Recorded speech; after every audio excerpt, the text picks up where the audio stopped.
Programming Bangla টিউটোরিয়ালে আপনাদের স্বাগতম। আজকে দেখাবো নেস্টেড ফর লুপ দিয়ে কিভাবে পিরামিড প্যাটার্ন তৈরি করা যায়। চলুন তাহলে শুরু করা যাক। তো পিরামিড তৈরি করার জন্য তিনটা ভেরিয়েবল নিতে হবে। প্রথমে স্পেস প্রিন্ট করতে হবে, পিরামিডের সামনে যে স্পেস আছে সেই স্পেসটা প্রিন্ট করতে হবে, তারপর স্টার প্রিন্ট করতে হবে। প্রথমে বেসিক স্ট্রাকচার তৈরি করে নিচ্ছি।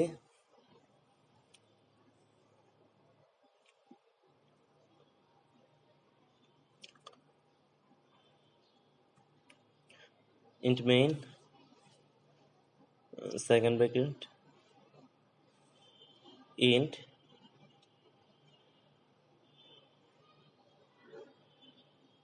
I j n, তিনটি ভেরিয়েবল নিলাম। I হচ্ছে রো, j হচ্ছে কলাম, আর n হচ্ছে লাইন সংখ্যা, কয়টা লাইন হবে। 4 I equal 1, I is less than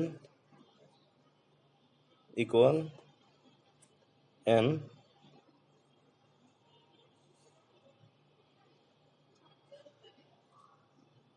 semicolon I plus plus. এখানে I এর মান প্রিন্ট হবে n এর মান যত হবে ঠিক ততক্ষণ I এর মান প্রিন্ট হবে। ওকে, এবার এই ফর লুপের মধ্যে আরেকটা ফর লুপ চালাই। For j equal 1, j is less than equal n minus I, j plus plus।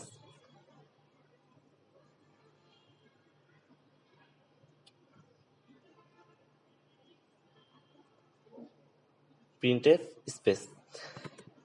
এখানে n এর মান যদি 5 হয়, i এর মান যদি j এর মান যদি 1 হয়, তাহলে 4 minus 5 minus 1 তার মানে 4।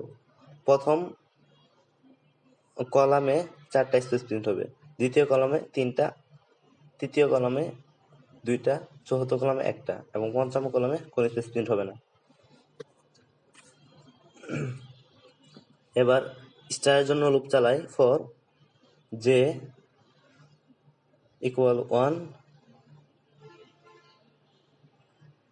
j is less than equal 2 into n minus 1, 2 into I minus 1।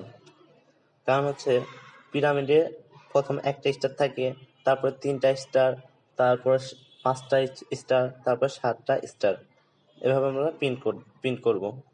ওকে, তো প্রথমে যদি একটা স্টার প্রিন্ট করতে চাই তাহলে 2 ইন্টু আর মান যদি 1 হয় তাহলে 2 ইন্টু 1 মাইনাস 1, তার মানে হচ্ছে 1, আবার একটা স্টার।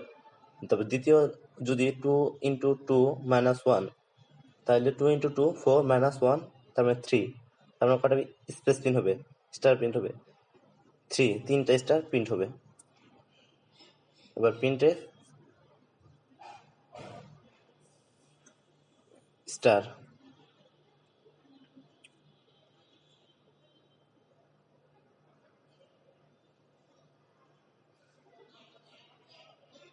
এবার একটা নিউ লাইন দিতে হবে, প্রিন্টে ব্যাকস্ল্যাশ n।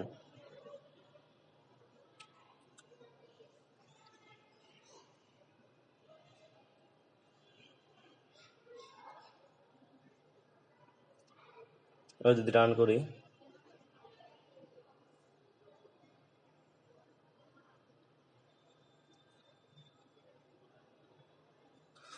n এর মান দেয়নি, n এর মান দেই, n ইকুয়াল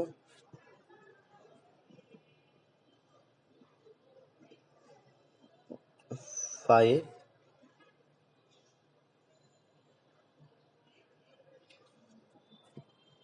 এতো প্রিন্ট করছে পিরামিড। এবার যদি n এর মান 9 দেই,